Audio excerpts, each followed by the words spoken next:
Hello students, कैसे बच्चों आप लोग। तो अपन बच्चों AIPMT 2012 का पेपर डिस्कस करने वाले हैं। 2012 में बच्चों दो पेपर होते थे, एक प्री और एक मेंस। प्री में 50 सवाल आते थे और मेंस में 30 सवाल आते थे। ये 2012 AIPMT जिसे CBSE PMT भी कहा जाता था उस वक्त, उसके मेंस का पेपर अपन डिस्कस कर रहे हैं। इसमें 30 सवाल हैं। प्री का पेपर भी AIPMT 2012 का जल्दी ही हम डिस्कस कर लेंगे। आइए बच्चों क्वेश्चन सॉल्व करते हैं। पहला क्वेश्चन देखिए, इंग्लिश हिंदी दोनों में ही आपको क्वेश्चन दिखेगा। जैसा कि मैं हर बार बोलता हूँ, कॉपी कलम लेके बैठिए और साथ में सॉल्व कीजिए। पूरी फिजिक्स का बहुत अच्छा रिवीजन हो सकता है इनसे। फर्स्ट क्वेश्चन अगर मैं देखूँ तो इसमें डायमेंशन पूछी हुई है बच्चों, म्यू नॉट एप्सिलॉन नॉट की पावर -1/2। इसको बच्चों अपन लिख सकते थे 1/रूट म्यू नॉट एप्सिलॉन नॉट। बच्चों ये फॉर्मूला होता था C का। बेसिकली हम पढ़ाते थे इलेक्ट्रोमैग्नेटिक वेव्स, विद्युत चुंबकीय तरंगों में, कि C² का फॉर्मूला होता है 1/म्यू नॉट एप्सिलॉन नॉट। तो अगर ये फॉर्मूला आपको याद है तो बहुत जल्दी इसका आंसर आ जाएगा, वरना बच्चों इसमें टाइम बहुत लगेगा, क्योंकि आप म्यू नॉट निकालोगे कहाँ से? मैग्नेटिक फील्ड के फॉर्मूले से, चुंबकीय क्षेत्र के फॉर्मूले से। एप्सिलॉन नॉट इलेक्ट्रोस्टैटिक्स से निकालना पड़ेगा, बहुत लंबा सवाल बन जाएगा। अगर आपको इलेक्ट्रोमैग्नेटिक वेव्स, विद्युत चुंबकीय तरंगों का फॉर्मूला याद है कि C² की वैल्यू 1/म्यू नॉट एप्सिलॉन नॉट होती है, तो C की वैल्यू आ जाएगी 1/रूट म्यू नॉट एप्सिलॉन नॉट। मतलब इसकी डायमेंशन C के बराबर आएगी। C वेलोसिटी है, C वेग है। वेलोसिटी होती है मीटर पर सेकंड में, मीटर मतलब L अपॉन में सेकंड मतलब T। डायमेंशन या विमा LT-1 आ जाएगी।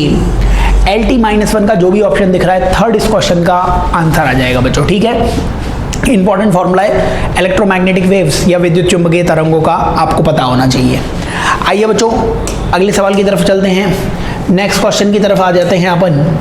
क्वेश्चन नंबर 2 बच्चों, सेकेंड क्वेश्चन मैकेनिक्स का क्वेश्चन है बच्चों। A stone is dropped from height h। एक स्टोन बना लेते हैं, इसको ड्रॉप किया गया है, मतलब इनिशियल वेलोसिटी प्रारंभिक वेग 0 मान लेना। h हाइट से इसको ड्रॉप किया गया है। It hits the ground with certain momentum p।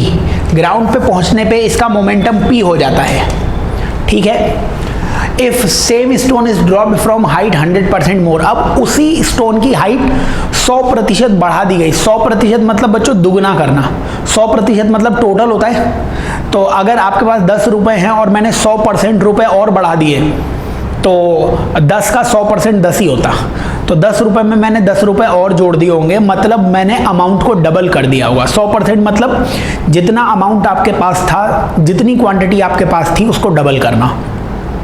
तो अब क्वेश्चन ने बोला है अगर 100% हाइट ऐड कर दी जाए, मतलब अब हाइट 2h कर दी जाए, तो अपने को बताना है परसेंटेज चेंज मोमेंटम में। बच्चों हाइट चेंज कर रहे हैं, मोमेंटम पूछ रहे हैं। मतलब इस क्वेश्चन में जब भी अपन क्वेश्चन सॉल्व करते हैं फिजिक्स के, तो हम आपको बताते हैं फॉर्मूलेज लिखिए आप। एक हमें हाइट चेंज दिया हुआ है और P हमसे पूछा हुआ है, तो P और H में कोई रिलेशन होना चाहिए। बच्चों ये बताइए कि मोमेंटम का फॉर्मूला m/v आता, लेकिन जब किसी चीज को ड्रॉप करते हैं तो h नीचे आने पर उसकी स्पीड हो जाती है √2gh। अगर आप किसी ऑब्जेक्ट को ड्रॉप कर रहे हैं तो h नीचे आने पर उसकी स्पीड √2gh हो जाएगी। तो यहां से आपको एक फॉर्मूला मिल गया जिसमें p भी आ रहा है, h भी आ रहा है। पूरे फिजिक्स के नीट के सवालों में यही करना, फॉर्मूलाज निकालना जो क्वांटिटीज आपको दी गई हैं उनकी टर्म्स में। तो यहां से p की वैल्यू आ रही है m√2gh, या p प्रोपोर्शनल टू √h लिख सकते हो आप, क्योंकि m कांस्टेंट है, 2g कांस्टेंट है, तो p प्रोपोर्शनल टू √h ये लिख सकते हैं। फिर बच्चों 1 to 1 2 खेलो। 1 to 1 2 मतलब p1 p2 equals to √h1 h2, और 1 वाली क्वांटिटी को 100 मान लीजिए। ये परसेंटेज चेंज निकालने का मेथड है जो हमने काफ़ी बार बताया हुआ है। तो पहली हाइट को और पहले मोमेंटम को 100 मान लिया, बाद में हाइट 200 हो गई क्योंकि आपने डबल कर दी। बाद में मोमेंटम कितना हो गया नहीं मालूम है हमें बच्चों, 0 से 0 कैंसिल हुआ। फाइनली मोमेंटम कितना आ गया 100√2। बच्चों √2 होता है 1.414, तो P2 की वैल्यू आ गई 141.4। समझ रहे हैं, √2 की वैल्यू आई 1.414, 100 से मल्टीप्लाई किया तो 141.4 आया। जो आंसर आए उसमें से 100 माइनस कीजिए, यही परसेंटेज चेंज आ जाएगा 41.4%, यानी सेकंड इस क्वेश्चन का आंसर आ जाएगा। स्टैंडर्ड तरीका है परसेंटेज चेंज निकालने का। अगर परसेंटेज चेंज निकालना है तो प्रोपोर्शनल में कोई फॉर्मूला लिखिए, 1 to 1 2 खेलिए, 1 वाली सारी चीज़ों को 100 बोलिए, जो आंसर आए उसमें से 100 माइनस कीजिए, जो आंसर आए उसमें से 100 माइनस कीजिए, वही परसेंटेज चेंज है। प्लस में आ रहा है तो इंक्रीज हुआ होगा मोमेंटम 41% से, माइनस में आ रहा होता तो डिक्रीज हुआ होता। ठीक है, चलिए ये अपने पास सेकेंड क्वेश्चन का आंसर आ गया है। अगले क्वेश्चन की तरफ चलते हैं बच्चों। नेक्स्ट थर्ड क्वेश्चन बच्चों सर्कुलर मोशन का क्वेश्चन है। Car of mass m is moving on a level circular track of radius r mu s, static है, मैक्सिमम स्पीड। ये बताइए कि ये रेडियस बना ली बच्चों मैंने r, और ये कोई मास था m, ये घूम रहा है हॉरिजॉन्टल सर्कुलर मोशन में। अब ये घूमेगा तो इस पे बाहर की तरफ लगेगा mv²/r। अगर ये बाहर जाना चाहेगा तो बच्चों फ्रिक्शन फोर्स अंदर की तरफ आएगा, और फ्रिक्शन को बड़ा होना चाहिए mv²/r से। फ्रिक्शन की वैल्यू म्यू n लिख सकते थे, वो बड़ी होनी चाहिए थी mv²/r से। नॉर्मल रिएक्शन mg के बराबर होता, गाड़ी में mg नीचे लग रहा होता, n ऊपर लग रहा होता, तो म्यू mg की वैल्यू आ जाती mv²/r के बराबर। m से m कैंसिल हो जाता। आपको क्या चाहिए था बच्चों, आपको v की मैक्सिमम वैल्यू चाहिए थी। यहाँ से v कितना आ जाता, mu R G is greater than v², यानी यहाँ से आ जाता v less than root mu R G, v less than root mu R G. v का मान इससे छोटा होना चाहिए, मतलब बड़े से बड़ा जो v आएगा वो यही आएगा, root mu R G. Mu की वैल्यू म्यू s है, तो root mu s R G fourth इस क्वेश्चन का आंसर आ जाएगा बच्चों। ठीक है, और ये इक्वेशंस बनाने की जरूरत नहीं है, सर्कुलर मोशन में हम याद कराते हैं। अगर स्लोप वाला, ढाल वाला कोई क्वेश्चन हो तो tan थीटा की वैल्यू v²/rg लिखिए, और अगर फ्रिक्शन वाला कोई क्वेश्चन हो तो म्यू की वैल्यू v²/rg लिखिए। तो ये दो फॉर्मूले हम याद कराते हैं, अगर ये याद हैं तो डायरेक्टली भी आंसर निकाल सकते हो। इस फॉर्मूले का यूज करते तो एक ही लाइन में आंसर आ जाता। अगले प्रश्न की तरफ चलते हैं बच्चों, नेक्स्ट क्वेश्चन की तरफ। अगला क्वेश्चन जो है क्वेश्चन नंबर 4। क्वेश्चन नंबर 4 ने क्या बोला हुआ है बच्चों, a car of mass m starts from rest, rest मतलब इनिशियल स्पीड, प्रारंभिक चाल 0 दे रखी है, and acceleration so that instantaneous power is constant. तो बच्चों पावर कांस्टेंट है, पावर का फॉर्मूला होता है F.V, और वो कांस्टेंट दे रखा है P0 के बराबर। फोर्स को m इंटू ए लिख देते हैं, v को v लिख देते हैं, ये P0 के बराबर है। यहाँ से आप a v की वैल्यू P0/m के बराबर बोल देते, v को v लिख दीजिए, a को क्या लिखेंगे dv/dt, v को v लिखेंगे, a को क्या लिखेंगे dv/dt, और इसकी वैल्यू P0/m के बराबर बोलेंगे। यहाँ से v dv की वैल्यू P0/dt/m आ जाएगी। इंटीग्रेशन कीजिए, v का इंटीग्रेशन v²/2, इसकी वैल्यू आ जाएगी P0/m into T, P0/m into T. बताइए मेरे को यहाँ पे ऑप्शन अगर मैं देखूँ v का, तो v ये P0m और 2 कांस्टेंट है, v proportional to root T दिख रहा है बच्चों, क्योंकि स्क्वायर हटाएंगे तो रूट आ जाएगा, या v प्रोपोर्शनल टू टी की power 1/2, v proportional to T की पावर 1/2 सेकंड इस क्वेश्चन का आंसर आ जाएगा।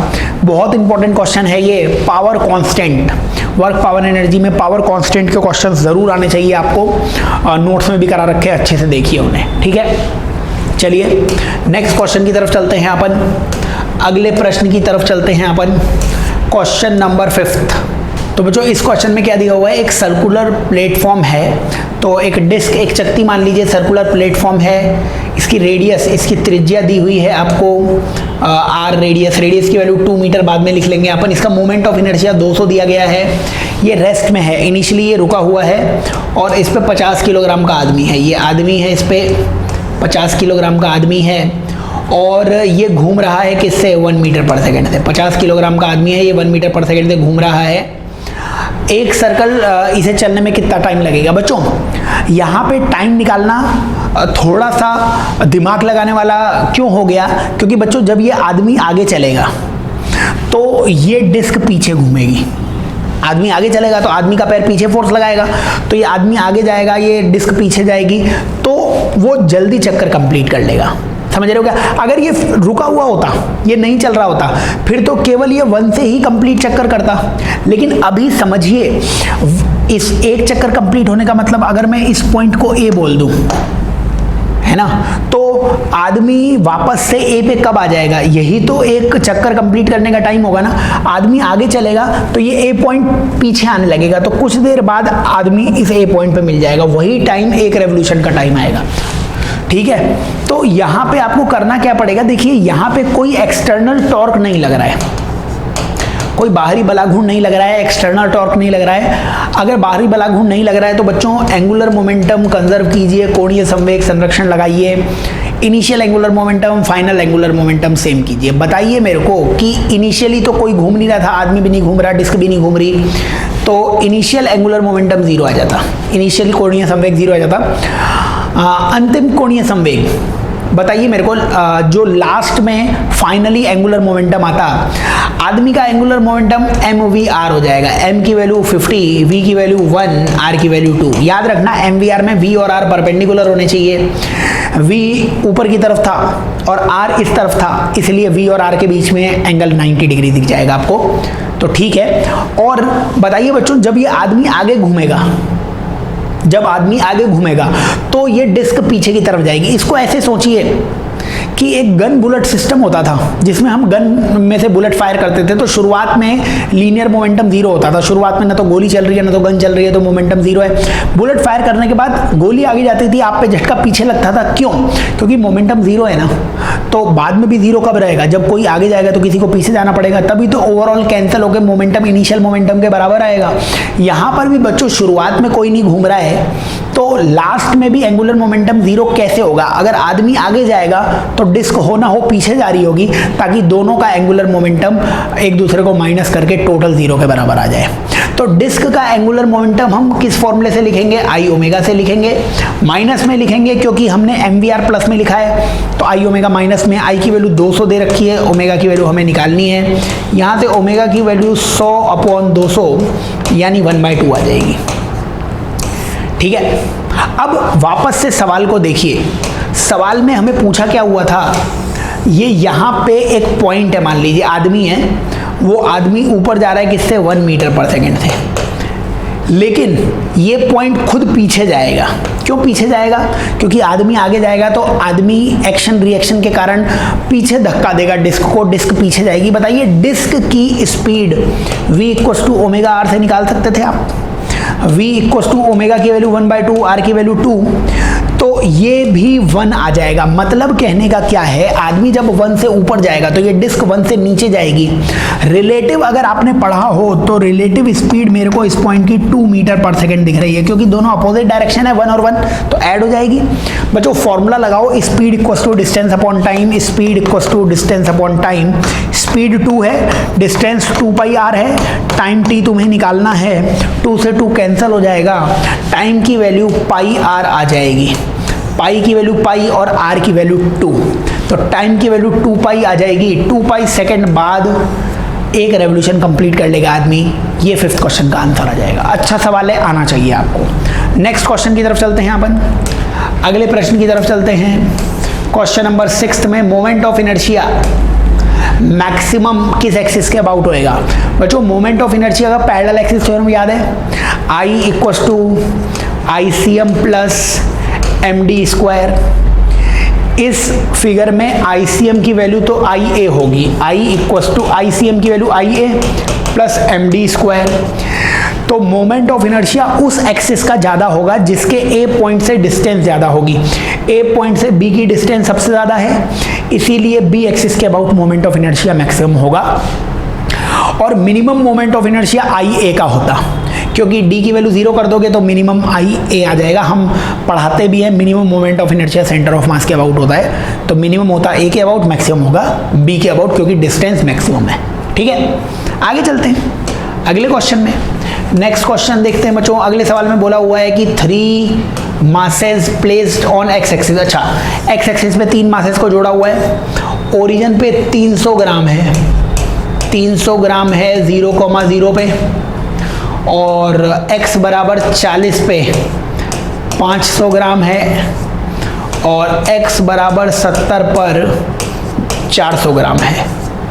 अब मोमेंट ऑफ इनर्शिया नहीं, सेंटर ऑफ मास। तो सेंटर ऑफ मास का फॉर्मूला होता था m1x1, xcm का फॉर्मूला कितना होता था, m1x1 plus m2x2 upon m1 plus m2। यही तो फॉर्मूला होता था ना बच्चों। इसमें आगे भी आएगा m3x3, वो भी आएगा अगर 3 है तो। बस ये जनरल फॉर्मूला लिखा हुआ है। ये बताइए xcm का फॉर्मूला m1x1 इसका x0 है इसलिए छोड़ दीजिए इसे। m2x2, m2 की वैल्यू 50, x2 की value 40 plus m3x3 upon m1 plus m2 plus m3। 300 में 500, 800, 800 और 400, 1200। ठीक है, सॉल्व कर लो इसे बच्चों, कुछ खास बात नहीं है। 2 0 से 2 0 से 2 0 कैंसिल है। ऊपर कितना आ गया, ये कितना है 4 5 200 और 280 मतलब 480, 480 और 12, 12 4 48 यानी 40 आ गया। ये 40 यानी फर्स्ट इस क्वेश्चन का आंसर आ जाएगा। ठीक है, आगे चलते हैं नेक्स्ट क्वेश्चन की तरफ। अगले क्वेश्चन की तरफ चलते हैं बच्चों। क्वेश्चन नंबर 8 में ग्रेविटेशन का क्वेश्चन है। क्या बोला हुआ है 8th क्वेश्चन में, एस्केप वेलोसिटी, ऑर्बिटल वेलोसिटी, कौन सा फॉर्मूले हैं। एस्केप वेलोसिटी का फॉर्मूला होता है √gm/r। ऑर्बिटल वेलोसिटी का फॉर्मूला होता है एस्केप वेलोसिटी का फॉर्मूला होता है √2gm/r। और एस्केप वेलोसिटी के बाद ऑर्बिटल वेलोसिटी का फॉर्मूला होता है √gm/r। तो रिलेशन देख लो आप, कौन सा रिलेशन आएगा, VE इक्वल्स टू √2v0, यही आंसर आ जाएगा। समझ रहे हो क्या। एस्केप वेलोसिटी निकालते कैसे हैं, एस्केप वेलोसिटी मतलब अर्थ के सरफेस से कितनी वेलोसिटी दें कि पार्टिकल इन्फिनिटी पे पहुंच जाए। तो एनर्जी कंजर्वेशन लगा दो, अर्थ पे ½ mv² एनर्जी, काइनेटिक एनर्जी, अर्थ की सरफेस पे ग्रेविटेशनल एनर्जी gmm/r है ना, इक्वल्स टू 0। ये आपसे v कौन सी मिलेगी, एस्केप वेलोसिटी। देखिए m से m कैंसिल हो गया, ये 2 इधर आ रहा है ना, तो v की वैल्यू आ जाएगी √2gm/r। ये कौन सी वेलोसिटी आई, एस्केप वेलोसिटी, यही लिखी हुई थी यहाँ पे। अब वो r कौन सा है वो वहाँ पे देख लेना। और ये ऑर्बिटल स्पीड भी निकाल सकते हो, सेंट्रीपिटल फोर्स को mv²/r के बराबर करके सेंट्रीपिटल फोर्स ग्रेविटेशनल फोर्स हो जाएगा। तो डेरिवेशंस की जरूरत नहीं है, ये फॉर्मूले वैसे ही सबको याद रहते हैं। 4th इसका आंसर आ जाएगा। अगले क्वेश्चन पे चलते हैं, नेक्स्ट क्वेश्चन पे चलते हैं अपन, क्वेश्चन नंबर 9 पे बच्चों। क्वेश्चन नंबर 9 में which one of the following plot variation G और R का हमें कर्व बनाना है।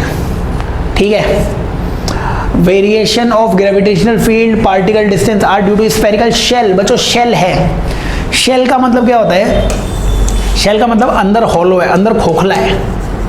अंदर अगर खोखला है तो बच्चों अंदर वाले पॉइंट पे कोई फील्ड आएगा नहीं, इसलिए ये तो गलत है, इसने अंदर वाले पॉइंट पे फील्ड बना रखा है। ये भी गलत है, इसने अंदर वाले पॉइंट पे फील्ड बना रखा है। ये भी गलत है, इसने अंदर वाले पॉइंट पे फील्ड बना रखा है। सेकंड इसका आंसर आ जाएगा। और क्या है, अंदर हॉलो है ना। तो इलेक्ट्रोस्टैटिक्स से कंपेयर करो कि जो हॉलो कंडक्टिंग स्फीयर होता है या कंडक्टिंग स्फीयर होता है उसके अंदर इलेक्ट्रिक फील्ड नहीं होता है, तो ग्रेविटेशनल फील्ड भी नहीं होगा। सेकंड इसका आंसर आ जाएगा। आगे चलो नेक्स्ट क्वेश्चन पे, क्वेश्चन नंबर 10 पे आ जाओ। क्वेश्चन नंबर 10 में बोल रखा है slab of stone of area this thickness. बच्चों एक स्टोन, एक पत्थर है, इस पत्थर का एरिया दे रखा है 0.36, इसकी मोटाई दे रखी है 0.1 मीटर, और इसको ना 100 डिग्री सेल्सियस पे गर्म कर दिया गया है। इसको पे भाप छोड़ी जा रही है 100 डिग्री सेल्सियस की, मतलब इसका टेम्परेचर भी 100 मानना है आपको। अब इसके ऊपर अपन ने बर्फ रख दी 0 डिग्री सेल्सियस पे, और 1 घंटे में 4.5 किलोग्राम बर्फ पिघल गई। तो थर्मल कंडक्टिविटी मतलब ऊष्मीय चालकता के निकालना है आपको। कंडक्शन बताइए आप मेरे को कि अपन एक फॉर्मूला पढ़ते थे dq/dt की वैल्यू होती थी Ka dθ/dx। पढ़ा होगा आप लोगों ने ये फॉर्मूला कंडक्शन में।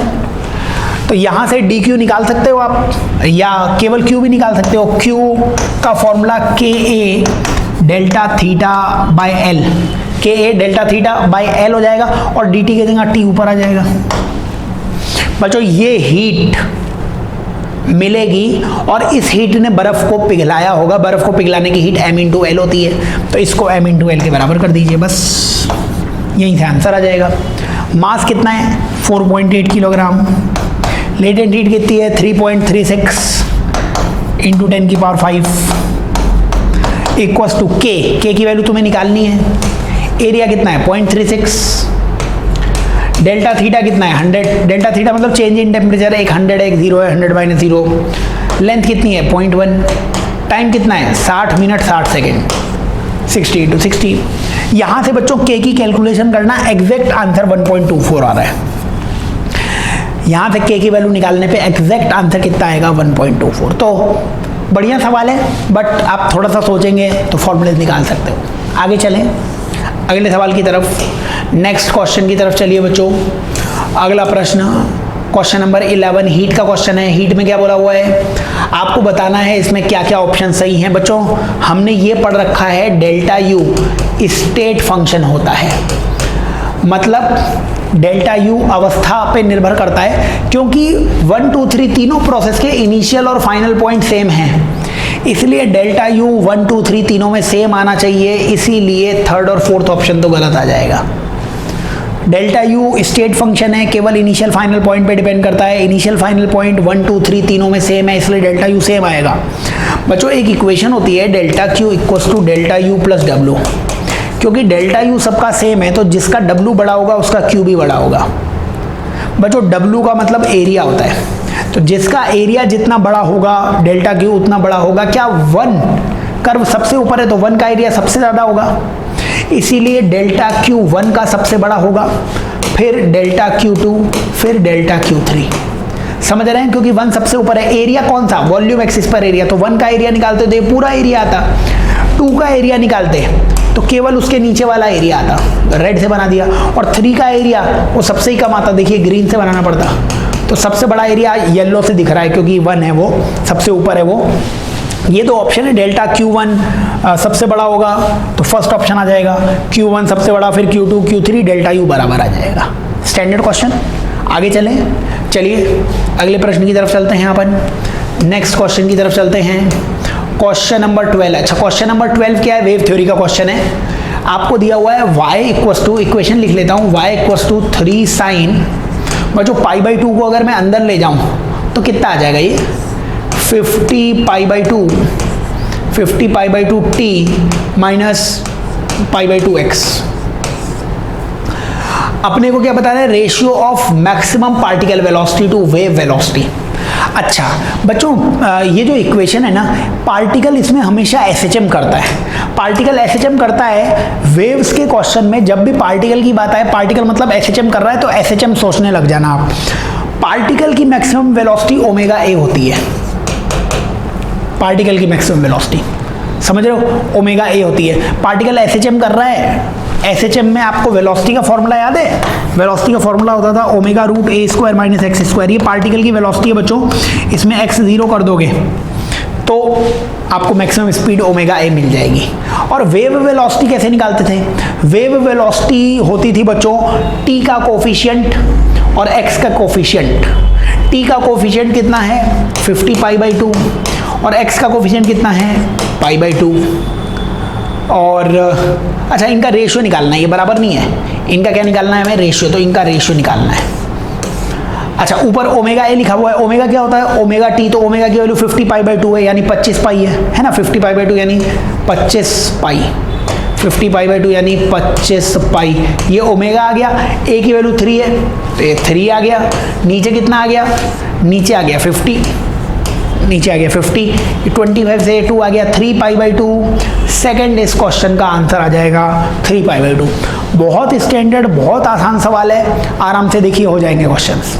आगे चलें, चलो अगले प्रश्न की तरफ चलते हैं, नेक्स्ट क्वेश्चन की तरफ चलते हैं। Question number 13।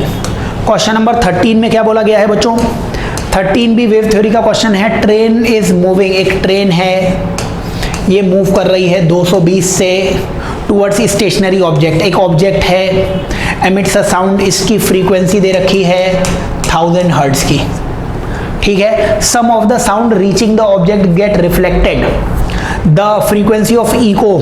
अच्छा, तो क्या है, ये साउंड जाएगी, इससे टकरा के इसके पास आएगी, अपने को बताना है कि जो इसने सुनी होगी इको, उसकी फ्रीक्वेंसी कितनी होगी। बच्चों इस वाले केस का एक डायरेक्टली फॉर्मूला होता था, वो फॉर्मूला होता था v plus we S upon V minus V S into F.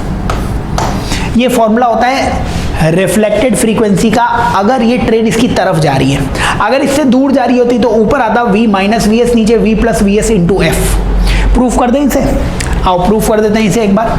बच्चों फर्स्ट बारी में क्या हो रहा होगा कि ट्रेन इसके पास आ रही होगी, केवल ट्रेन इसके पास आ रही है और ट्रेन सोर्स हो जाएगी, और दीवार जो है वो ऑब्जर्वर है। बताइए एफ डैश की वैल्यू कितनी आती है ना, वो आती कितनी, F1 की वैल्यू कितनी आती, v plus minus we s, तो प्लस वी एस हो जाता क्योंकि ये इसके पास जा रही है, upon v plus minus v o, observer तो चल नहीं रहा है, इंटू एफ। बच्चों ये F1 मतलब इस दीवार पे अगर कान लगे हुए होते, दीवार के कान होते भी हैं, तो अगर दीवार के कान होते तो दीवार को इतनी फ्रीक्वेंसी सुनाई पड़ती, लेकिन अब यही फ्रीक्वेंसी रिफ्लेक्ट होएगी, तो अब ट्रेन को ऑब्जर्वर मानने का, इस दीवार को सोर्स मानने का, और इसने कितनी फ्रीक्वेंसी रिफ्लेक्ट की, F1। बताइए F2 जो हमारा आंसर है, इसको अब क्या सुनाई देगा, इसको सुनाई देगा v plus minus V S, source तो चल नहीं रहा है, अपॉन v। बताइए ये जो है ऑब्जर्वर, इस बार ऑब्जर्वर इसकी तरफ आ रहा है। ऑब्जर्वर अगर सोर्स की तरफ आ रहा होगा, क्योंकि रिफ्लेक्शन हो रहा है, तो ज़्यादा आवाज़ सुनाई देगी, इसलिए नीचे छोटी वैल्यू आनी चाहिए, v माइनस जो भी इसकी वेलोसिटी होगी वी एस इंटू F1। ये F2 का आंसर आएगा। बताइए बच्चों जब आप ये वैल्यू इस F1 की जगह रखेंगे तो ऊपर वाला V और नीचे वाला V ये कैंसिल हो जाएगा, आंसर वही बचेगा, V plus we s, v minus we s, v plus we s, v minus V S into f. याद कर लेंगे, स्टैंडर्ड फॉर्मूला है, कई बार नीट में आ चुका है। अगर रिफ्लेक्शन पूछ लिया, ट्रेन इसकी तरफ जा रही है तो रिफ्लेक्शन वाली frequency v plus we s, v minus we s, और अगर ट्रेन इससे दूर जा रही होती तो रिफ्लेक्शन वाली frequency v minus we s और नीचे v प्लस वी एस। चलो सॉल्व भी कर लो, आंसर निकाल लो। v की वैल्यू कितनी दे रखी थी, 330, इसकी वैल्यू है 330, vs की वैल्यू है 220, 330 और 220 कितना हो गया, 3 और 2 5, तो 550। f की वैल्यू कितनी है, 1000। नीचे क्या आ जाएगा, v minus V S, 330 minus 220, 110। 0 से 0 कैंसिल हुआ, 11 से इसको कैंसिल करेंगे, 5 इंटू 1000, 5000 मतलब थर्ड इस क्वेश्चन का आंसर आ जाएगा। स्टैंडर्ड क्वेश्चन है, फॉर्मूले भी याद कर सकते हो। आगे चलते हैं अगले क्वेश्चन की तरफ, नेक्स्ट क्वेश्चन की तरफ। और अगले क्वेश्चन में, क्वेश्चन नंबर 14 में बोला हुआ है आपसे, parallel plate capacitor, uniform electric field E, energy stored in capacitor. बच्चों एक एनर्जी डेंसिटी का फॉर्मूला होता है, एनर्जी डेंसिटी का फॉर्मूला कैपेसिटर में कितना होता है, half epsilon not E square. बच्चों एनर्जी डेंसिटी, ऊर्जा घनत्व का फॉर्मूला होता है एनर्जी पर यूनिट वॉल्यूम, इसी को एनर्जी डेंसिटी बोलते हैं। तो बताइए फिर एनर्जी, ये U एनर्जी का फॉर्मूला आ जाएगा half epsilon not E square into V मतलब वॉल्यूम इधर आ गया, वॉल्यूम को तुम एरिया इंटू थिकनेस कह सकते हो। एरिया A दे रखा है, डिस्टेंस बिटवीन प्लेट्स D दे रखा है, half epsilon not E square A into D। Third इस क्वेश्चन का आंसर आ जाएगा। यही पूछा था, एनर्जी स्टोर्ड इन कैपेसिटर निकाल लिया, energy stored in capacitor formula है, याद करना पड़ेगा। अगले प्रश्न में चलिए, नेक्स्ट क्वेश्चन में चलिए। क्वेश्चन नंबर 15 में क्या बोला हुआ है, 2 मेटेलिक स्फीयर्स। बच्चों 2 मेटेलिक स्फीयर्स बना लो, एक है 1 सेंटीमीटर का, एक है 3 सेंटीमीटर का। इसके पास चार्ज है -1 इंटू 10 की पावर -2, 5 इंटू 10 की पावर -2। इनको वायर से कनेक्ट कर दिया है। Final charge on bigger sphere, इस पे फाइनल चार्ज निकालना है ना। इसको अगर मैं पहला स्फीयर बोलूँ, अब बड़े स्फीयर पे चार्ज Q2 की वैल्यू निकालनी है। बच्चों आपको पता होना चाहिए, जब भी हम स्फीयर्स को कनेक्ट करेंगे तो फाइनल चार्ज का रेशियो इनके रेडियस के रेशियो में आता है। कैसे आता है बच्चों, ये चार्ज तब तक फ्लो करेगा जब तक दोनों में पोटेंशियल सेम नहीं हो जाए। मान लीजिए फाइनल इसका चार्ज Q1 है, फाइनल इसका चार्ज Q2 है। चार्ज कब तक फ्लो करेगा, जब तक फाइनली पोटेंशियल सेम नहीं हो जाए। पहले वाले स्फीयर का पोटेंशियल फाइनली KQ1/R1 हो जाएगा, दूसरे का KQ2/R2 हो जाएगा। तो Q1/Q2 की वैल्यू कितनी आ जाएगी, R1/R2। प्रूफ करने की जरूरत नहीं है, याद करना है। स्फीयर्स को जब भी टच करेंगे फाइनल चार्ज का रेशियो रेडियस के रेशियो के बराबर आएगा। बताइए टोटल चार्ज था कितना, टोटल चार्ज मतलब इन दोनों को जोड़ते तो 5 - 1 मतलब 4 × 10⁻²। ये फाइनल चार्ज आता। इस चार्ज को तुम्हें रेशियो में बांटना पड़ेगा बच्चों, 1:3। बताइए इस 3 वाले को कितना रेशियो मिलेगा, 3 वाले को मिलेगा 3/4 ऑफ टोटल। रेशियो निकालना तो आता होगा आपको। 1:3 में 1 वाले को कितना मिलता है, 1/4। 1 पार्ट मिलेगा कितने में से, 1 + 3 4 में से। 3 वाले को कितना मिलेगा, 3 पार्ट मिलेगा, 1 + 3 3/4। तो 3/4 टोटल का निकालेंगे, आंसर आ गया 3 × 10⁻²। सेकंड इस क्वेश्चन का आंसर आ जाएगा। ठीक है, बहुत सिंपल, बहुत स्टैंडर्ड क्वेश्चन है। नेक्स्ट क्वेश्चन की तरफ चलते हैं, अगले प्रश्न की तरफ। Question number 16। क्वेश्चन नंबर 16 में क्या बोला हुआ है, power in the circuit is 30 वाट। अच्छा, पावर दे रखी है बच्चों। पावर का फॉर्मूला होता है I²R V²/R। डिपेंड करता है आप कौन सा फॉर्मूला लगा रहे हो, क्योंकि यहाँ पे V दिया हुआ है इसलिए मैं लगाऊंगा पावर = V²/R। मैंने टोटल पावर लिखी है, टोटल V और टोटल रेजिस्टेंस। याद रखना किसके लिए लगा रहे हो, तो टोटल पावर 30, टोटल V की वैल्यू 10 का स्क्वायर है ना, और टोटल रेजिस्टेंस कितना आ रहा है भाई, टोटल रेजिस्टेंस।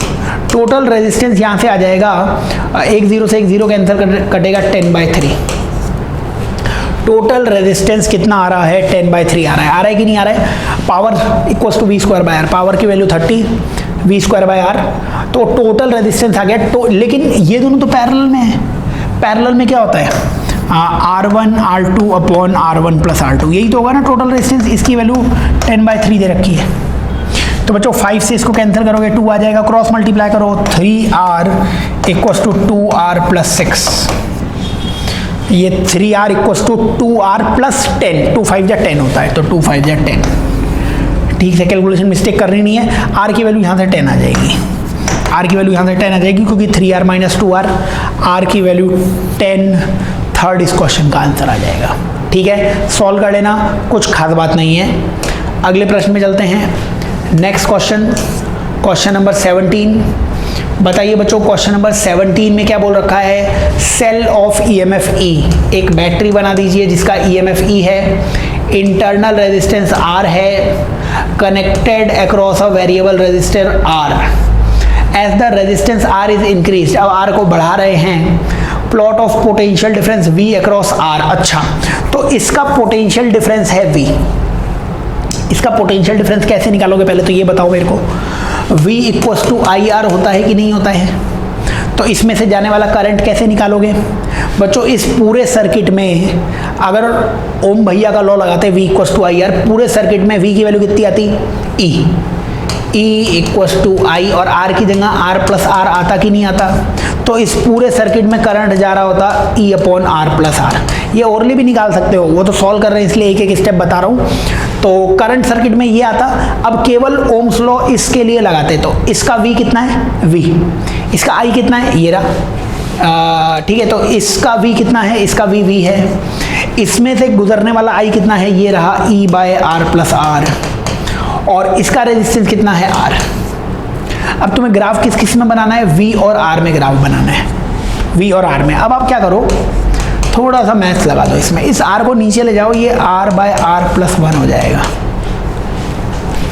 इस कैपिटल R को मैं किधर ले गया, नीचे ले गया, तो R/R + 1 आ गया। अब आपको V और R में ग्राफ बनाना है। बताओ मेरे को, जब R की वैल्यू 0 डालूंगा इस फॉर्मूले में, R की वैल्यू 0 डालने पे, वो तो यहाँ से भी दिख जाता है, R की वैल्यू 0 डालने पे V भी 0 हो रहा है। अगर यहाँ तक नहीं आ पाओ, ये तो लिख लोगे, R की वैल्यू 0 डालने पे V भी 0 आ रहा है। तो ग्राफ कहाँ से चालू होगा, R0 तो V0, R0 तो V0, R0 तो V0, ये गलत हो गया, ये दोनों ग्राफ गलत हो गए। क्योंकि जब R0 है तो V की कुछ वैल्यू हो गई, R0 है तो V की कुछ वैल्यू हो गई, तो ये दोनों ग्राफ तो गलत हो गए, तो यही दोनों ग्राफ आएंगे। और जब R इन्फाइनाइट हो जाएगा, जब R अनंत हो जाएगा, बोलिए R को इन्फाइनाइट करोगे तो ये वैल्यू तो 0 हो जाएगी। R को इन्फाइनाइट करोगे ये वैल्यू तो 0 रह जाएगी, लेकिन E बाकी रह जाएगा ना। तो बिल्कुल लास्ट में V की वैल्यू E हो जाएगी, इसलिए ये ग्राफ आएगा। क्योंकि बच्चों ये ग्राफ तो बोल रहा है लगातार बढ़ाते रहो बढ़ाते रहो बढ़ाते रहो, मतलब जब R इन्फिनिटी हो जाएगा तो V भी इन्फाइनाइट हो जाएगा, गलत है। बढ़ते बढ़ते ये कभी ई के बराबर नहीं आ पाएगा, क्योंकि आर की वैल्यू इनफाइनाइट हो नहीं पाएगी कभी, इसलिए ये ग्राफ इस तरीके से आ रहा है कि जब आर की वैल्यू इनफाइनाइट हो जाएगी तो वी ई के बराबर आ जाएगा। क्लियर है? अच्छा सवाल है, सॉल्व होना चाहिए आपसे। आगे चलते हैं, हम नेक्स्ट क्वेश्चन की तरफ चलते हैं। क्वेश्चन नंबर 18 पे आ जाते हैं। चलिए बच्चों, नेक्स्ट क्वेश्चन में क्या बोल रखा है, प्रोटोन है, एक आपको दिया हुआ है बेटा जी प्रोटोन, जिसकी काइनेटिक एनर्जी आपको दी हुई है कितनी, 1 mega electron volt, radius r है, फिर एक अल्फा पार्टिकल है जो सेम रेडियस में घूमेगा, उसकी एनर्जी निकालनी है। अच्छा, रेडियस सेम करनी है बच्चों। मैग्नेटिक फील्ड में रेडियस का फॉर्मूला होता था mv/qb। mv को मोमेंटम कहते थे, मोमेंटम को तुम √2m भी कह सकते हो, डिवाइड qb से करना पड़ेगा। देखिए अब अगर हम दोनों पार्टिकल्स के लिए फॉर्मूला लगाएंगे और रेशियो लोगे तो कांस्टेंट चीज़ें कट जाएंगी। रेडियस दोनों की सेम दे रखी है, रेशियो लोगे रेडियस का हट जाएगा, 2 से 2 कैंसिल हो जाएगा, b से b कैंसिल हो जाएगा, तो q इधर चला जाएगा, q प्रोपोर्शनल टू √mk, या स्क्वायर अगर मैं करूं तो q²/m प्रोपोर्शनल टू k। तो जो काइनेटिक एनर्जी है ना वो q²/m के प्रोपोर्शनल आएगी। बताइए प्रोटोन के लिए, प्रोटोन होता है बेटा जी 1h1, ये मास है ना, ये मास नंबर और ये चार्ज, तो यहाँ पे q²/m इसका कितना आता है, 1 ही आता है, q भी 1 m भी 1। और अल्फा पार्टिकल होता है बच्चों 2he4, तो मास तो 4 आ जाता, तो अल्फा के लिए चार्ज 2 आ जाता और मास 4 आ जाता, ये भी 1 आ जाता। क्या q²/m दोनों का सेम है, इसलिए दोनों का k भी सेम होना पड़ेगा। दोनों का k सेम होगा मतलब 1 मेगा इलेक्ट्रॉन वोल्ट अगर प्रोटॉन की एनर्जी है तो फिर अल्फा की भी एनर्जी 1 ही रहेगी। सेकंड इस क्वेश्चन का आंसर आ जाएगा। ठीक है, चलिए नेक्स्ट क्वेश्चन, अगले प्रश्न की तरफ चलते हैं अपन। क्वेश्चन नंबर 19 क्वेश्चन में बोला है magnetic needle suspended parallel to magnetic field requires √3 joule of work to turn it through 60 degree. बच्चों वर्क का एक फॉर्मूला होता था, वर्क का एक फॉर्मूला होता था mb cos θ1 माइनस cos θ2, इसकी वैल्यू √3 दे रखी है। mb cos θ1 मतलब पैरेलल है तो cos 0, और 60 डिग्री मतलब माइनस cos 60। cos 0 की वैल्यू 1, cos 60 की वैल्यू 1/2, तो mb/2 की वैल्यू √3, क्योंकि cos 0 की वैल्यू 1 और cos 60 की वैल्यू 1/2, तो 1 माइनस 1/2 हो जाएगा 1/2, तो mb/2 की वैल्यू √3, तो mb की वैल्यू 2√3। ये तो एक ऑप्शन आ गया। आगे पढ़ते हैं, आगे क्या है, the torque needed to maintain the needle in this position. अब बच्चों ये बताओ, ये यहाँ पे B था और M कहाँ पे आ गया, M 60 डिग्री पर आ गया। अगर M 60 डिग्री पर आ गया तो इस पर टॉर्क लग कितना रहा होगा, टॉर्क का फॉर्मूला होता है mb sin थीटा। mb की जगह आप 2√3 लिख सकते थे कि नहीं लिख सकते थे, mb की जगह 2√3, cos 60 की वैल्यू √3/2, 2 से 2 कैंसिल हो गया, √3 इंटू √3 की वैल्यू 3 आ गई।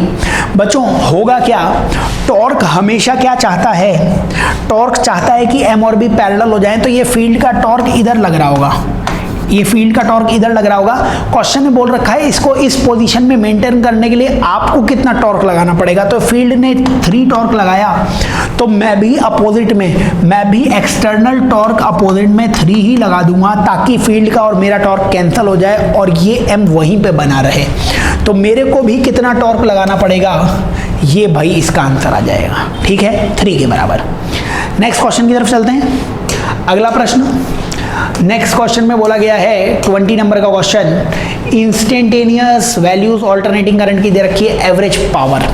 बच्चों एवरेज पावर का फॉर्मूला क्या होता है, VRMS IRMS cos phi, VRMS IRMS cos phi। बताओ मेरे को VRMS, बच्चों ये पीक वैल्यू होती है, ये क्या है 1/√2 I0 है। I0 मतलब मैक्सिमम वैल्यू है करंट की, मैक्सिमम वैल्यू को √2 से डिवाइड करोगे तभी आपके पास IRMS आएगा, तो इसको √2 से डिवाइड करने पर IRMS की वैल्यू आ जाएगी 1/√2 को √2 से और डिवाइड कर दिया 1/2।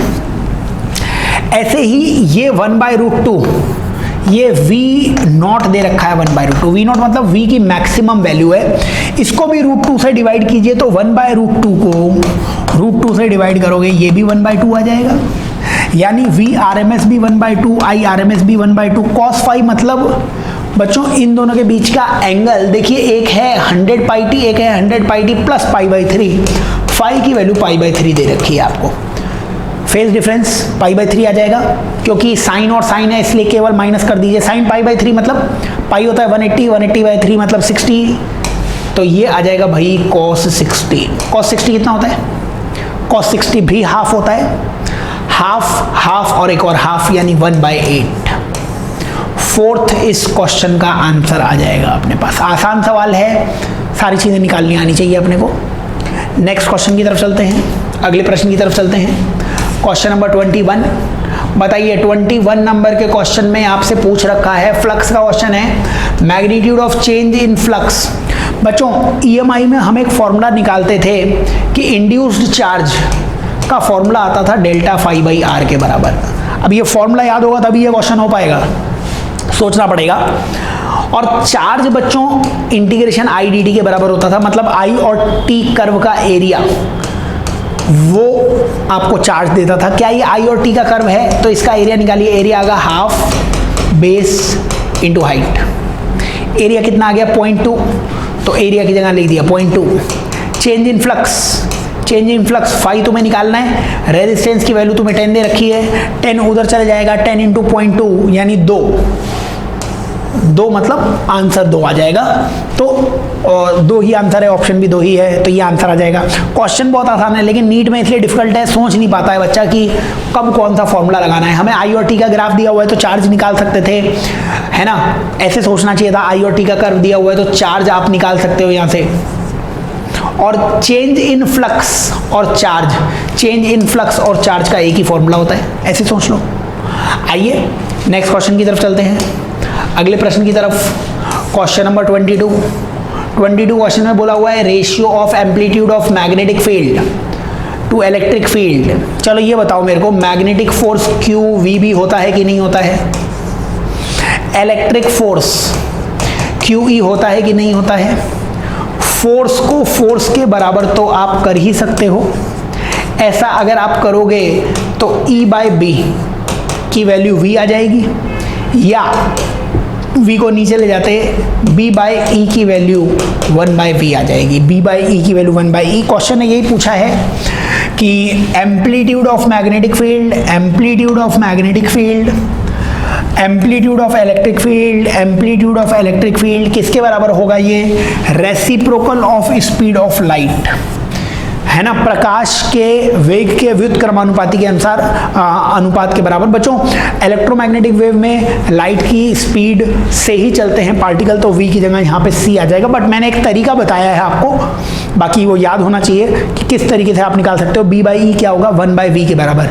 और इलेक्ट्रोमैग्नेटिक वेव्स विद्युत चुम्बकीय तरंगों का V C के बराबर होता है, तो 1/C आंसर आ जाएगा। वही आंसर दिया हुआ है। चलो आगे चलते हैं नेक्स्ट क्वेश्चन की तरफ। 23 क्वेश्चन में बोला हुआ है बच्चों, for angle of minimum deviation of prism, जो मिनिमम डेविएशन है इसको रिफ्रैक्टिव एंगल A के बराबर करना है तो म्यू की वैल्यू कितनी होगी ये पूछा है। बच्चों स्टैंडर्ड फॉर्मूला है, ज़रूर याद कर ले। म्यू का फॉर्मूला होता है sine A plus delta minimum by 2 upon sine A/2। ये होता है म्यू का फॉर्मूला। बताइए मेरे को, वैल्यूज रख दीजिए। Mu equals to sine A plus A/2, क्योंकि डेविएशन मिनिमम की वैल्यू A दे रखी है, अपॉन साइन A/2। कितना बनेगा बच्चों? ये ऊपर बनेगा साइन A और नीचे बनेगा साइन A/2। बताइए मेरे को, साइन A का फॉर्मूला कितना होता है? 2 साइन A/2 कॉस A/2। आप ऐसा समझिए ये क्या बन रहा है, ये साइन 2A का फॉर्मूला होता था ना, 2 साइन थीटा कॉस थीटा, तो ये साइन A है, उसको लिख सकते हैं sign A/2 cos A/2 into 2। नीचे साइन A/2 है ही।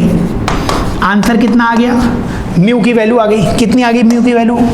म्यू की वैल्यू आ रही है 2 कॉस A/2, क्योंकि यहाँ पर साइन A/2 से साइन A/2 कैंसिल हो रहा है। बच्चों एंगल 0 से 90 डिग्री डाल के देख लीजिए, ए की वैल्यू 0 डालोगे तो कॉस 0 की वैल्यू 1 होगी, म्यू की वैल्यू 2 आ जाएगी। ए को 90 डिग्री डाल के देख लीजिए, ए को 90 डालते तो 90/2 कॉस 45 2 और कॉस 45 1/√2, 2/√2 को √2 लिख सकते थे। 2 से √2 के बीच में लाइज बिटवीन 2 एंड √2, सेकंड इस क्वेश्चन का आंसर आ जाएगा। एंगल 0 से 90 डिग्री के बीच में होगा ए वाला जो एंगल है, क्योंकि ए बच्चों ट्राइंगल का एंगल होता है ना, और वो 90 से बड़ा हो नहीं पाएगा प्रिज्म के केस में, तो 0 और 90 ये इसका आंसर आ जाएगा। आगे चलते हैं, नेक्स्ट क्वेश्चन की तरफ चलते हैं। 23 के आगे 24th क्वेश्चन बताइए। 24th क्वेश्चन में rod of length 10 centimetre lies along principal axis of a concave mirror of focal length 10 in such a way that its end closer to pole is 20 centimetre away from the mirror. बच्चों एक ही concave mirror दी हुई है आपको और एक rod यहाँ पे रखी गई है, एक रॉड यहाँ पे रखी गई है जो 20 सेंटीमीटर की दूरी पर है, मिरर से 20 सेंटीमीटर की दूरी पर है। इसकी फोकल लेंथ 10 है, इसकी फोकल लेंथ 10 है। तो ये बताइए कि ये पॉइंट तो इसका सेंटर ही हो जाएगा, समझ रहे हो क्या? क्योंकि आर की वैल्यू 2f आ जाएगी, आर की वैल्यू 2f आ जाएगी, तो आर की वैल्यू 20 है। तो अगर सेंटर पर रखा हुआ है ये वाला पॉइंट, तो इसकी इमेज भी सेंटर पर ही बन जाएगी, इसको तो भूल जाओ आप। इसकी इमेज भी कहाँ पे बन जाएगी? इमेज एट सेंटर ही बन जाएगी वो, समझ रहे हो क्या? क्योंकि सेंटर पे ही रखा हुआ है। अब दूसरा वाला सिरा कितनी दूरी पर है? दूसरा वाला सिरा 10 सेंटीमीटर, मतलब ये डिस्टेंस कितनी हो गई? 30 हो गई, 30 हो गई ना, तो ये u की वैल्यू आ जाएगी 30। अगर ये u की वैल्यू 30 आ गई, फॉर्मूला लगाओ 1/v + 1/u = 1/f, 1/v + 1/-30 आ जाएगा। कॉनकेव है ना ये, तो इधर वाला ये क्या आ जाएगा? माइनस में आ जाएगा, और इसका रेडियस भी इधर ही आएगा, मतलब फोकल लेंथ भी इसकी -1/, फोकल लेंथ भी माइनस में लिखेंगे, तो 1/v की वैल्यू कितनी आ जाएगी? 1/30 - 1/10। ये -1/30 इधर, 1/30 - 1/10, बोलिए 1/v की वैल्यू कितनी आ जाएगी? 10 - 30 कितना हुआ? -20/300, यानी -1/15, यानी v की वैल्यू आ जाएगी -15, v की वैल्यू आ जाएगी -15। और इसकी इमेज भी -20 पे ही बनी होती, इस पॉइंट की इमेज इधर ही तो बनी होती ना -20 पे। तो मेरे को ये बताओ आप, एक है -15 पे, एक है -20 पे, तो अपने से पूछा हुआ है the length of the image, length of the image 5 centimetre दिख रही है। सेंटर वाले पॉइंट की सेंटर वाले पॉइंट पर ही बन जाएगी, और दूसरे वाले पॉइंट की मैंने निकाल ली -15, -20 से -15 के बीच की डिस्टेंस 5 है, आंसर आ जाएगा। चलो अगले क्वेश्चन की तरफ चलते हैं, नेक्स्ट क्वेश्चन की तरफ चलते हैं। क्वेश्चन नंबर 25 क्वेश्चन में क्या बोला हुआ है बच्चों? 25 क्वेश्चन में बोला हुआ है आपसे कि momentum of electron is change bye p, lambda = h/p लिख लो। डी ब्रॉगली वेवलेंथ दिखा ना मेरे को, डी ब्रॉगली वेवलेंथ दिखते ही ये फॉर्मूला आ गया। और मोमेंटम p इनिशियल मोमेंटम। अच्छा बच्चों ये बताओ, इसमें लैम्डा प्रोपोर्शनल टू p की पावर -1 लिख सकते हैं, h तो कांस्टेंट है, लैम्डा की पावर 1 है, और चेंज परसेंटेज चेंज की बात कर रहा है तो इसे लिख लेना 1 × परसेंटेज चेंज लैम्डा में, -1 × परसेंटेज चेंज p में। बच्चों परसेंटेज चेंज में प्लस माइनस का ध्यान रखना है, एरर में कभी माइनस होगा नहीं। अब बात एक और बताइए कि मोमेंटम को चेंज किया है p से, इंक्रीज किया है डिक्रीज किया है, ये तो बताया नहीं है। ये माइनस ये बताएगा कि अगर लैम्डा को बढ़ाओगे तो p डिक्रीज होएगा, क्योंकि लैम्डा और p इनवर्स रेशियो में है ना, p को बढ़ाओगे तो लैम्डा डिक्रीज होएगा और p को घटाओगे तो लैम्डा इंक्रीज होएगा। बट यहाँ पे माइनस मत लगाइए, आपको हमें केवल मैग्नीट्यूड चाहिए, क्योंकि इसने बोल रखा है कि p से चेंज किया, ये नहीं बोला p से बढ़ाया कि p से घटाया। अगर p से बढ़ा रखा होता तो मेरा आंसर आता कि लैम्डा कम हो जाएगा, p से कम कर रखा होता तो मेरा आंसर आता कि बढ़ेगा। केवल मैग्नीट्यूड मतलब एक तरफ लिखिए परसेंटेज चेंज इन लैम्डा, एक तरफ लिखिए परसेंटेज चेंज इन मोमेंटम। अब परसेंटेज चेंज का फॉर्मूला होता है change upon initial into 100, change upon initial into 100। Question ने क्या बोल रखा है? 0.5% है ना, तो the momentum of electron is change bye p। अच्छा परसेंटेज चेंज है, दोनों तरफ 100 से मल्टीप्लाई और कर देता हूं मैं, ताकि परसेंटेज चेंज बन जाए। देखिए momentum of electron is change by p then de Broglie wavelength, तो डी ब्रॉगली वेवलेंथ में परसेंटेज चेंज ये पूरी क्वांटिटी 0.5 दे रखी है। चेंज इन मोमेंटम p दे रखा है, इनिशियल मोमेंटम पता नहीं है, 100 से मल्टीप्लाई किया हुआ है, निकाल लो भाई। ये p इनिशियल इधर चला गया तो p इंटू 100 अपॉन 0.5 को 1/2 लिखोगे, ऊपर 2 आ जाएगा तो 200 p आंसर आ जाएगा। p इनिशियल की वैल्यू 200 p आ जाएगी, 200 p यानी फर्स्ट इस क्वेश्चन का आंसर आ जाएगा।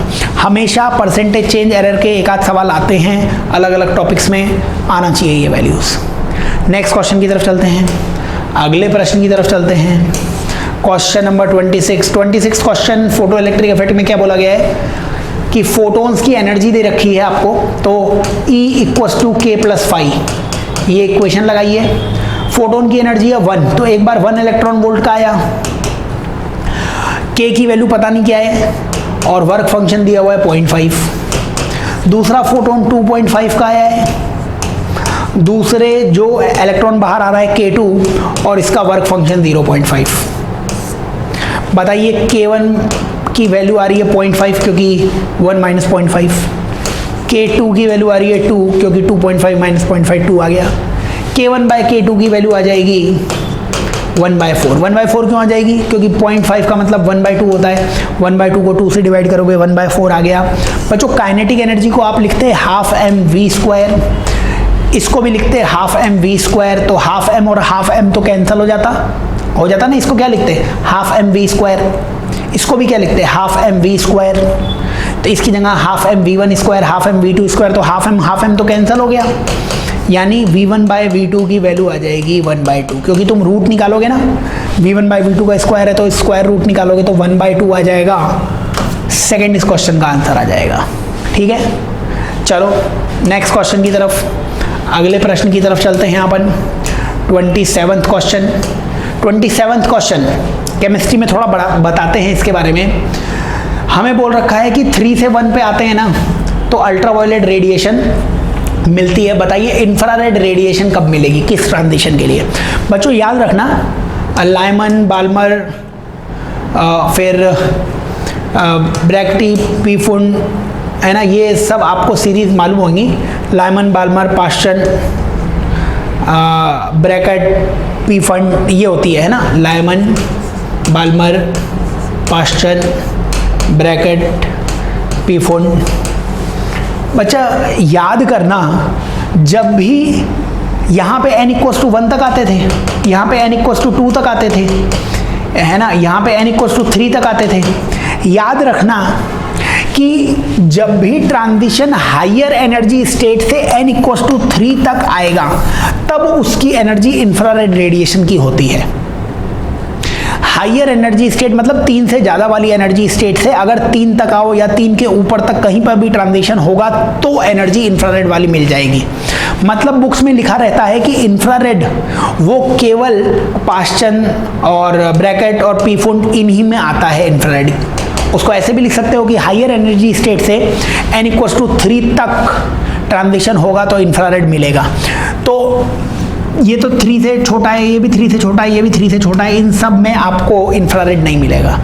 इंफ्रारेड मिलेगा 4 से 3 में, 5 से 3 में भी मिल सकता है। तो याद रखना है कि इंफ्रारेड के लिए ट्रांजिशन 3 तक रहना चाहिए, 3 तक। आंसर आ गया। नेक्स्ट क्वेश्चन की तरफ चलते हैं अपन, अगले प्रश्न की तरफ चलते हैं। क्वेश्चन नंबर 28 नंबर का question, half life radio activity की 5 डेज दे रखी है। चलिए हाफ लाइफ दे रखी है 50 days. The time T2 - T1 between the time T2 when 2/3 of its decay. बच्चों मान लीजिए कोई सैंपल है N0 और 2/3 ऑफ इट्स डिके। बताओ अगर 2/3 डिके हो गया तो बाकी कितना रहेगा? 1/3 बाकी रहेगा। T2 टाइम वो टाइम है जिसमें 2/3 डिके हो जाता है, T1 वो टाइम है जिसमें 1/3 डिके हो जाता है। तो T1 वो टाइम है जिसमें 1/3 डिके हो जाता है। बताओ 1/3 अगर डिके हो गया तो बाकी कितना रह गया? 2/3 बाकी रह गया। ये क्वेश्चन ने दे रखा है, हमें T2 - T1 निकालने को कहा गया है। बताओ T2 माइनस T1 का मतलब क्या हो जाएगा? अगर आप यहाँ से यहाँ जाते हो तो क्या आपको हाफ लाइफ का समय लगेगा? क्योंकि 2n0/3 को हाफ करोगे तभी तो n0/3 आ जाएगा। इसलिए बताइए मेरे को, यहाँ तक पहुँचने का हम दो रास्ता चुने, यहाँ से यहाँ तक आने का रास्ता T2 और यहाँ से वापस यहाँ तक जाने का रास्ता T1 प्लस T½ तो बच्चों बताइए T½ का आंसर आ जाएगा T2 माइनस T1। यही तो आपसे पूछा हुआ है। T2 माइनस T1 की वैल्यू T½ के बराबर, T½ 50 है, इसलिए बच्चों आपको T2 माइनस T1 50 डेज के बराबर बोलना पड़ेगा, वही T½ के बराबर आ जाएगा। ठीक है, तो बच्चों आइए नेक्स्ट क्वेश्चन की तरफ चलते हैं अपन।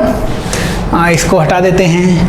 Next question, question number 29th क्वेश्चन में बच्चों बोला हुआ है आपको कि input resistance of silicon transistor is this. Base current दे रखा है आपको, तो बेस करंट की वैल्यू आपको दे रखी है 40 micro ampere, which results in a change of collector current 2 milli ampere.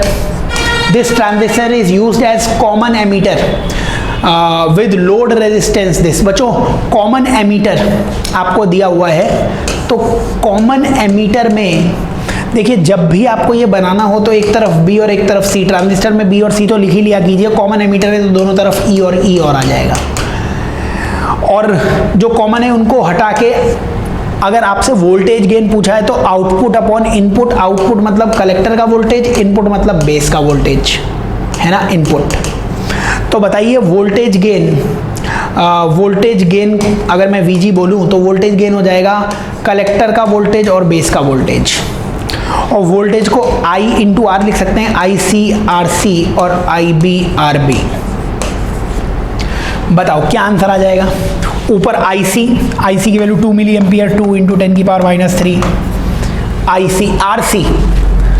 RC आपको दिया हुआ है, तो द इनपुट रेजिस्टेंस आपको 100 दिया हुआ है, तो लोड रेजिस्टेंस आपको दिया हुआ है कितना, 4, तो आउटपुट में 4 किलो मतलब 4 इंटू 10 की पावर 3। ठीक है, नीचे IB की वैल्यू 40 इंटू 10 की पावर -6 दे रखी है, और इनपुट रेजिस्टेंस मतलब बेस का रेजिस्टेंस 100। बच्चों ये ओम ही है, तो ये ओम आ जाएगा। बताओ आंसर कितना आ जाएगा? ये 4 से 4 अपन ने कैंसिल किया, नंबर में केवल 2 ही दिख रहा है, तो 2000 आंसर आना चाहिए इसका। बाकी 2000 आ रहा है कि नहीं आ रहा है वो भी देख लो।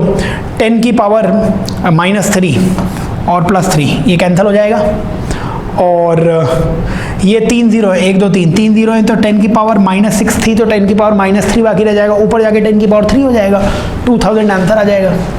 आना भी चाहिए था। चले आगे नेक्स्ट और लास्ट क्वेश्चन पे चलते हैं अपन।